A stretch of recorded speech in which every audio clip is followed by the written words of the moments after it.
annotations. It's simply the act of marking up a text to bring attention towards words, phrases, and structure that may have some importance to the overall mood or theme of the poem. How many of you guys have already done annotations?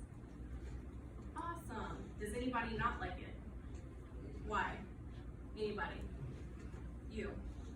Me? Yeah, why don't you like them? It's too long. Okay, that's fair. It's a lot of work, but it also helps you understand rhyme schemes and patterns within the poems and words that you may not have known before. Oops. So, steps to annotate. First thing you need to do is read the poem, obviously.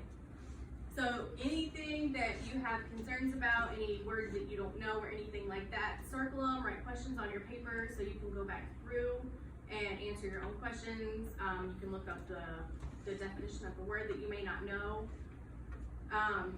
So that way that you'll have a better understanding of at least what's going on within the poem. You're going to discover and mark the rhyme schemes. So if it's like dog, cat, frog, hat, it's going to be A, B, A, B. That way you have some sort of pattern. And sometimes you'll have a C in there that it doesn't go with anything. It's just a random, not random, but it's a word that doesn't rhyme with the A or the B scheme. So also counting the amount of syllables in each line and marking that number at the end, it'll also help you if there's any type of iambic pentameter or anything like that within the poem. That kind of thing is also going to help you. So figurative language used in the poem, that kind of thing can be hard. I know some poems give human characteristics to like a tree. So even that kind of thing you're going to want to circle so you can break down what it actually means. Any sound devices, alliteration, anything, it's going to be the same thing. You want to find out how it changes or alters the text and exactly what that means. You want to break that down further so you can also grasp the understanding of that as well. Text that repeat is also the same thing. It helps with the rhyme scheme. You're also going to notice if he constantly says, and I woke up. If he continually says that, you need to be able to decipher the meaning of that. Annotations are trying to find out the meaning within the poem.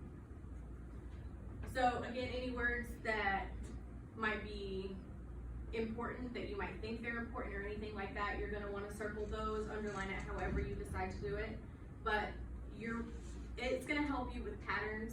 Again, it's going to help you with if it's at the end, if it's a rhyme scheme thing.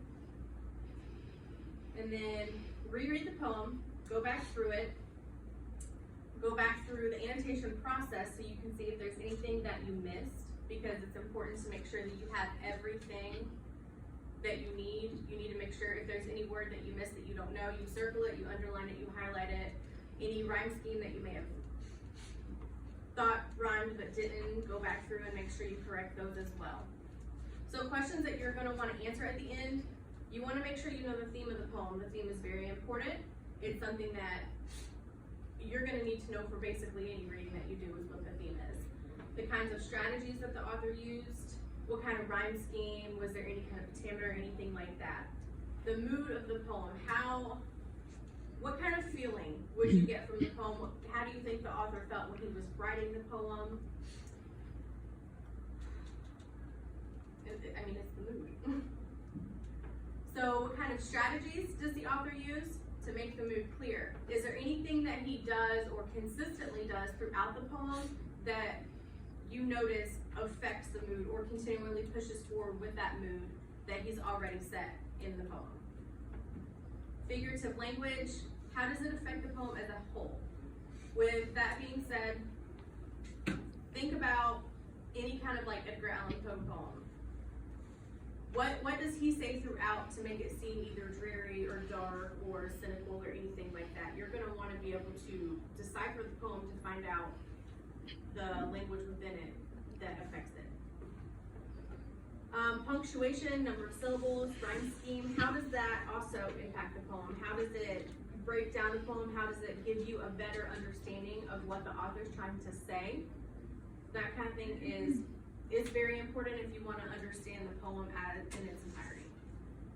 So that's all I have. Do you guys have any questions? No? You think you could annotate a poem right now? Yeah? Awesome. I'm done. That's it. Oh, I had an example. I did throw that in there, didn't I? So, I'm gonna let you guys read over this really quick. And if anybody sees anything that the author didn't highlight, or circle, or underline, or anything like that, raise your hand and let me know.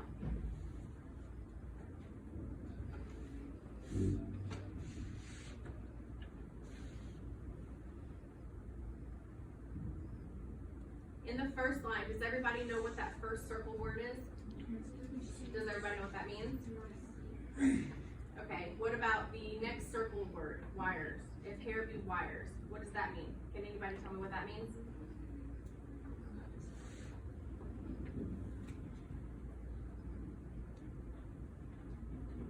Maybe coarse? Yeah. Scrabbly? Something like that? There you go, that's a good one too. Okay, then in the breath, which from my mistress reeks. Can anybody grasp what that means? No? Think about it. Think about the word that they use, breath. Then in the breath from, anybody? Can everybody see it? Okay, I'm gonna let you guys think about that one since no one can give me an answer. Is there any other words in here you might not know?